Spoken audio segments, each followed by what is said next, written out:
नमस्कार दोस्तों, कैसे आप सब लोग। स्वागत है आपका अपने चैनल GJ7 ट्यूटोरियल्स पे। मैं मनीष, आपका टीचर, आपका दोस्त, स्वागत करता हूँ आपका अपने चैनल पे। तो दोस्तों, जैसे कि आप देख रहे हैं कि यहाँ पे आपको सब्जेक्ट कोड 301 दिख रहा है, उच्चतर माध्यमिक पाठ्यक्रम दिख रहा है, नीचे दिख रहा है आपको राष्ट्र मुक्त विद्यालय संस्था। तो ये क्लास 12th की बुक है NIS की, हिंदी की, जिसका सब्जेक्ट कोड 301 है। उस पर आपको वेस्ट को वीडियो लेके आया। तो आज हम पहला चैप्टर कर रहे हैं क्लास 12th का NIS का। तो चलिए हम सीधा क्लास पे चलते हैं। जैसा कि आप देख रहे हैं, पहला चैप्टर है हमारा निर्गुण भक्ति काव्य, कबीर और जयसी। ये दोनों हमारे महान कवि थे, कबीर और जयसी। इनके बेस पे ये चैप्टर है।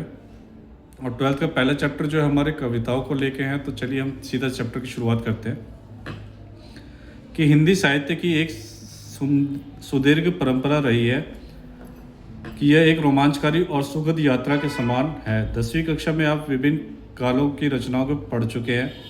यह याद रखना जरूरी है कि हिंदी साहित्य को 4 भागों में बांटा गया है। पहला है आदिकाल, भक्तिकाल, रीतिकाल और आधुनिक काल। जैसा कि आप आदिकाल जानते हैं कि जो बीत चुका है, ठीक है।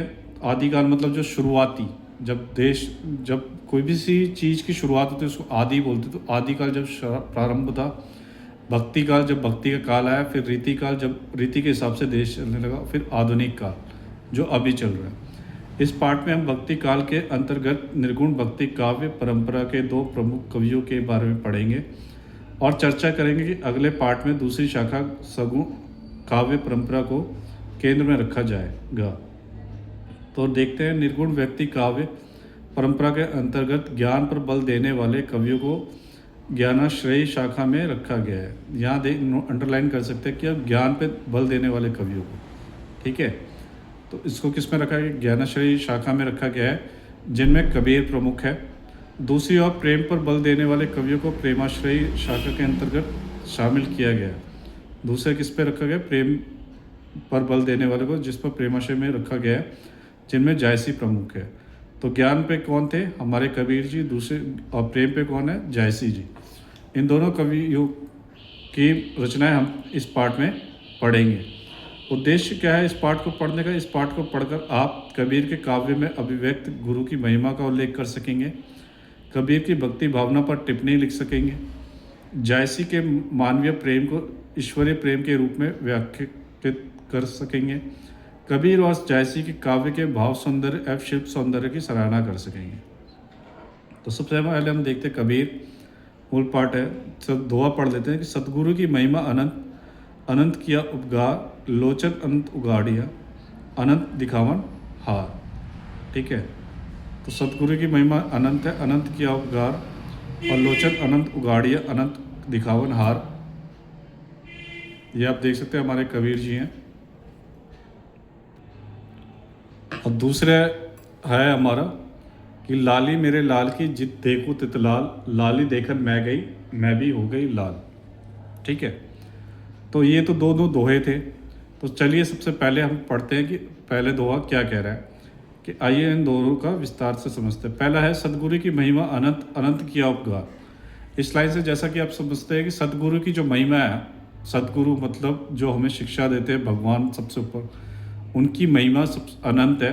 अनंत किया उन्होंने उपगार, लोचन अनंत उगाड़िया, अनंत दिखावन हार। प्रसंग पे चलते हैं इसके कि कबीर ने गुरु के महिमा के प्रसंग में अनेक साखियाँ भी कही हैं।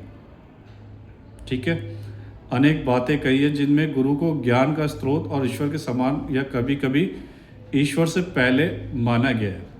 कि कबीर इसमें कह रहे हैं कि गुरु का जो ज्ञान का स्रोत है और वो ईश्वर के समान है या कभी कभी ईश्वर से पहले माना गया है। ऐसा क्यों? क्योंकि एक गुरु ही है जो हमें ईश्वर से मिलाता है। ठीक है। अगर गुरु ना हो तो हम ईश्वर को भी पहचान ना सके। जैसे हमारी जब से पहले जो बच्चा जन्म लेता है तो उसकी पहली गुरु होती है माता, जो इस पूरे संसार में माता ही सबसे उनको पहचान कराती है। इसलिए कवि ने कहा है कि ईश्वर से भी ऊपर किसका दर्जा दिया है? गुरु का। इन साखियों में गुरु को ज्ञान का स्रोत कहा गया है और वह ईश्वर के स्वरूप का ज्ञान कराने वाला है।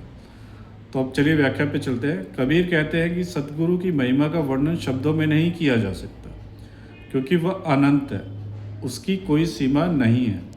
गुरु ने यह मुझ पर असीम उपकार किया है उन्होंने मुझे अज्ञान के अंधेरे से निकालकर ज्ञान का मार्ग दिखाया। गुरु ने मेरे ज्ञान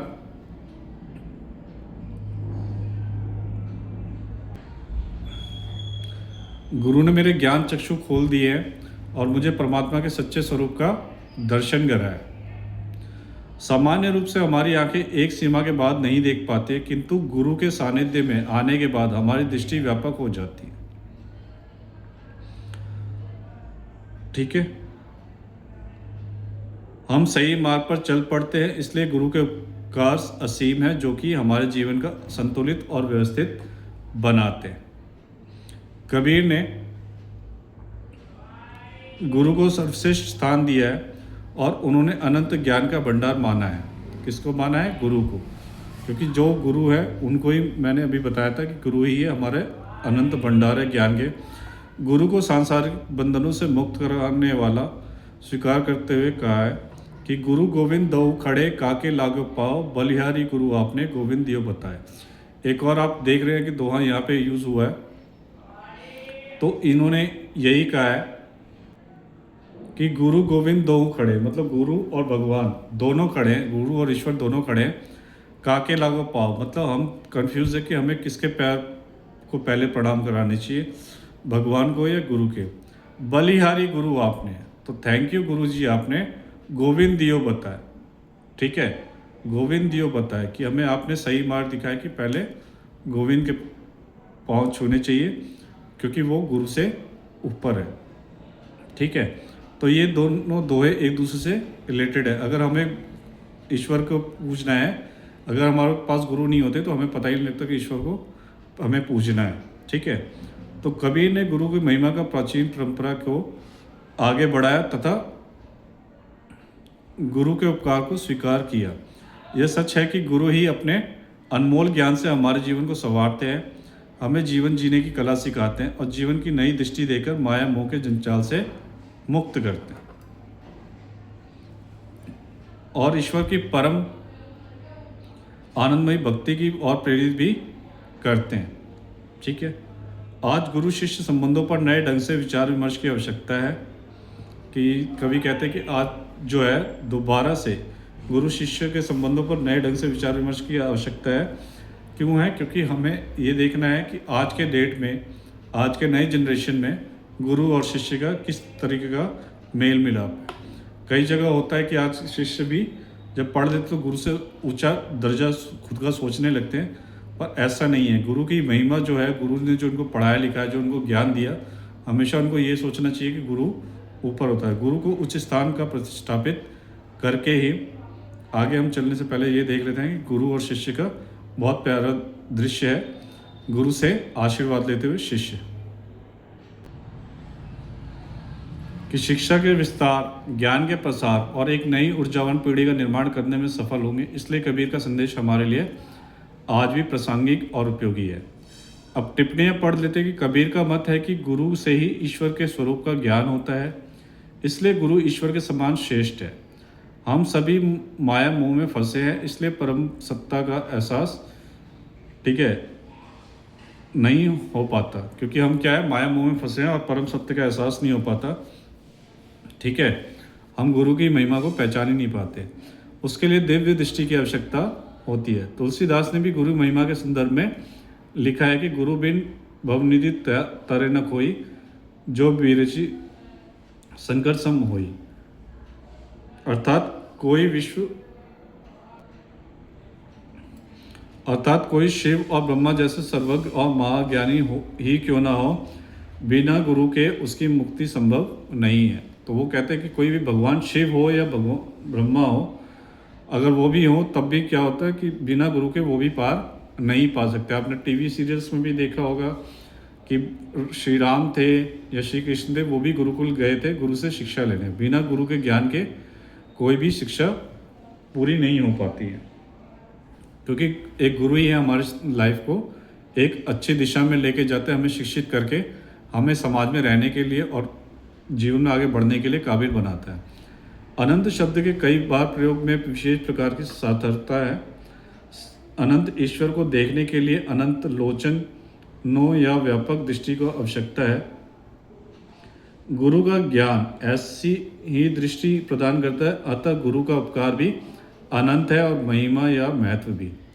अब दूसरा देखते हैं जो हमने पढ़ा था, लाली मेरे लाल की जित देखूं तित लाल, लाली देखन मैं गई मैं भी हो गई लाल। तो आइए इसके कबीर के दूसरे दोहे को भी समझते हैं कि प्रसंग क्या है। कबीर निर्गुण भक्ति धारा का प्रमुख कवि हैं। वे ब्रह्मा या ईश्वर के निर्गुण और निराकार रूप का दर्शन सवत करते हैं। इस पद में कबीर ब्रह्मा की अनुभूति करते हैं और प्रत्येक कण में इस अनुभूति या प्रेम को ही देखते हैं। यहाँ ईश्वर के प्रति अनन्य प्रेम की अभिव्यक्ति भी की गई है। व्याख्या क्या है कि कबीर ने इस दोहे में ईश्वर के प्रति अपना अनुभूति को मार्मिक अभिव्यक्ति की है। वे कहते हैं कि यह सारी भक्ति, यह सारा संसार, यह सारा ज्ञान मेरे ईश्वर का अर्थात मेरे लाल की है। कबीर ने बहुत अच्छे से कहा है कि ये सारी भक्ति, ये सारा संसार, ये सारा ज्ञान जो है या ईश्वर का, वो सब मेरे लाल की है। मतलब लाल मतलब ईश्वर, जिसे मैं महसूस कर सकता हूँ, क्योंकि कबीर के गुरु कौन थे? ईश्वर। ईश्वर से ही उन्होंने प्रेरणा ली थी। मैं जिधर भी देखता हूँ उधर मेरे लाल या ईश्वरीय अनुभूति का ही रूप दिखाई देता है। मुझे संसार के हर एक कण में, हर जीव में मेरे लाल की सत्ता अर्थात रूप का प्रकाश दिखाई देता है। सभी प्राणियों में मुझे अपने ईश्वर के ही दर्शन होते हैं। वो कहते हैं कि मैं जहाँ देखूँ वहाँ पे मेरे ईश्वर दिखाई देते हैं। यहाँ तक कि मैं प्राणियों के अंदर भी देखता हूँ तो वो भी मेरे ईश्वर दिखाई देते हैं। स्वयं मुझ में भी हमेशा अनंत के अति प्रेम का वास दिखाई देता है। यहाँ तक कि मैं अपने में भी देखूँ तो मुझे अनंत प्रेम के प्रति, मतलब ईश्वर के प्रति प्रेम का वास दिखाई देता है। कबीर की भक्ति में पूर्ण समर्पण और शरणागति का भाव है। उनकी आत्मा में भक्ति का एक ऐसा अंकुर प्रस्फुटित हुआ कि ईश्वर के अलावा संसार में सब कुछ सारहीन प्रतीत होने लगा। मतलब उनके अंदर ऐसा ईश्वर के प्रति प्रेम का स्फुटा कि ईश्वर के अलावा उनको सब कुछ बेकार लगने लगा। ईश्वर के प्रेम में वे हमेशा अभिभूत रहते थे, अर्थात डूबे रहते थे। इस दोहे में लाल और लाली शब्द का प्रयोग प्रतीकात्मक है। लाल रंग प्रेम और जीवंतता का प्रतीक है। कबीर ने लाल शब्द का प्रयोग निर्गुण निराकार ईश्वर और लाली शब्द का प्रयोग उसकी सत्ता या उसके होने के प्रकाश के रूप में किया है। इस दोहे के अंत में कबीर ने निर्गुण एवं निराकार ईश्वर की सत्ता में अपने को विलीन कर दिया है। इस प्रकार लाल की लाली में स्वयं को भी रंग लिया है। लाल शब्द में प्रेम की पराकाष्ठा है। कबीर के एक अन्य दोहे में यही भाव इस तरह कहा गया है। यह दोहा देख सकते हैं आप, क्या क्या? तू करता तू रह, तू भया मुझ में रही ना हूँ, वारी फेरी बली गई जित देखो तित तू। इसमें कबीर जी साहब कहते तू करता तू रहा, तू खाली तू करता रहा, मुझ में रही ना मैं, ठीक है, और मैं खुद में नहीं रहा। वारी फेरी बली गई, जितनी बार भी फेरते रहो माला, जित देखो तू, मतलब मैं जहाँ भी देखूँ ईश्वर मैं तुझे ही पाऊँ। तो टिप्पणियाँ क्या है इसमें कि कबीर में दास्य भाव की भक्ति दिखाई देती है। कौन सी भक्ति दिखाई देती है? दास्य भाव की। वे ईश्वर को स्वामी मानते हैं। प्रतीकात्मक पर सरल भाषा में भक्ति का संदेश दिया है। कबीर के विचार आत्मा में उतर आते हैं, ठीक है। कबीर के जो विचार है पूरे आत्मा में उतर आते हैं। अगर आप देखने जाओ तो कि ईश्वर हमारे सब कुछ है, हमारे गुरु सब कुछ है। अगर आप उसमें लीन नहीं जाओ और आप ईश्वर को भी गुरु मान लो तो आपके अंदर वो सारी गुरु के जो भी भाव है वो बच्चे में आते चले जाते हैं। तो आपके अंदर भी वो भाव, वो प्यार, वो समर्पण वो आता चला जाएगा। कबीर के वो वाणी का डिक्टेटर माना गया है। उनकी भाषा में अनेक भाषाओं का मेल है। लोक भाषा का सौंदर्य और भावों की गहराई है। उनकी भाषा को सदुक्कड़ी नाम दिया गया है। कबीर के दोहों को साखी भी कहा जाता है। साखी छंद नहीं है। साखी शब्द संस्कृत के साक्षी का तद्भव रूप है। साक्षी का अर्थ होता है गवाह। साक्षी का अर्थ क्या होता है? गवाह। साक्षी वह है जिसने स्वयं अपनी आंखों से सत्य को देखा हो, ठीक है। आप कोई घटना देख रहे हैं तो आप उसके साक्षी हैं, मतलब आप उसको खुद देख रहे हैं। अंत साक्षी का अर्थ हुआ आंखों से देखे हुए का वर्णन करना। कबीर ने साखियों में वर्णित तथ्यों का स्वयं साक्षात्कार किया है। यह ज्ञान सुनाई बातें या केवल पोथियों में उपलब्ध ज्ञान नहीं है। इसमें अलंकार कौन सा यूज़ हो रहा है? अनुप्रास अलंकार यूज़ हो रहा है। जिस प्रकार पहली साखी में अनंत शब्द का सार्थक एवं सुंदर प्रयोग हुआ है, उसी प्रकार इस दूसरी साखी में भी लाली शब्द का प्रयोग हुआ है। तो पहली साखी में कौन सा था? अनंत, और दूसरी में लाली। इस पे बेस्ड आप क्वेश्चन देख सकते हैं कि पाठ्यगत प्रश्न 1.1 सर्वाधिक उपयुक्त विकल्प चुनकर पूछे गए प्रश्नों का उत्तर दीजिए। कबीर किस काल के कवि थे? आदिकाल, रीतिकाल, भक्तिकाल या आधुनिक काल? ठीक है, अभी आपने पढ़ा, मैंने पढ़ाया भी था, आप उसमें ढूंढ के लिखिएगा, कमेंट में मुझे बताइएगा। फिर कोई भी गलती हो तो मैं आपको नेक्स्ट वीडियो में बताऊंगा। तो कबीर की भक्ति किस प्रकार की थी? सख्य, दास, श्रृंगार या करुण? और कबीर की भाषा को क्या नाम दिया गया? सदुकड़ी, ब्रिजभाषा, अवधी और हिंदी। तो ये आपका होमवर्क है कि इस क्वेश्चन का आंसर मुझे करके आप कमेंट के माध्यम से ज़रूर बताइएगा। मैं वीडियो ज़्यादा लंबा नहीं करना चाहता, क्योंकि वीडियो ज़्यादा लंबा करूँगा तो आप लोग बोर हो जाएंगे। तो ये वीडियो अलग अलग पार्ट्स में आएगी। तो वीडियो आपको कैसे लगी ज़रूर आप लोग कमेंट के माध्यम से बताइएगा। वीडियो पे एंड तक बने रहने के लिए धन्यवाद। जो पहली बार वीडियो पे आए हैं या चैनल पे आए हैं, वो लाइक, सब्सक्राइब और शेयर ज़रूर करिएगा, और बेल आइकन दबाइएगा ताकि मेरी नई वीडियो आप तक पहुँच सके। शेयर करने से ये होगा कि आपको ज़रूरत नहीं है तो आपके दोस्तों को जिनको ज़रूरत हो वहाँ तक भी ये वीडियो पहुँच सकते हैं। तो आपको जो भी डाउट हो, जो भी क्वेश्चन हो, आप मुझे कमेंट के माध्यम से पूछ सकते हैं। और सोशल मीडिया प्लेटफॉर्म पे भी आप मुझसे जुड़ सकते हैं। GJ7 ट्यूटोरियल्स है, जैसे आपका फेसबुक हो गया, इंस्टाग्राम हो गया, आपका टेलीग्राम हो गया, जिस पे आपको अगर PDF चाहिए हो तो मैं PDF बना के भी बुक का भेज दूँगा। जिसके पास बुक्स नहीं है उनको PDF भी अवेलेबल हो जाएगी। और मेरे व्हाट्सएप चैनल के माध्यम से भी जुड़ सकते हैं। तो ठीक है, मिलते हैं मेरे नेक्स्ट वीडियो में। तब तक के लिए बाय, और पढ़ें और कमेंट के माध्यम से मुझे ज़रूर बताइएगा कि आपके जो भी क्वेरीज हैं मैं आपको रिजॉल्व कर सकूँ। Thank you.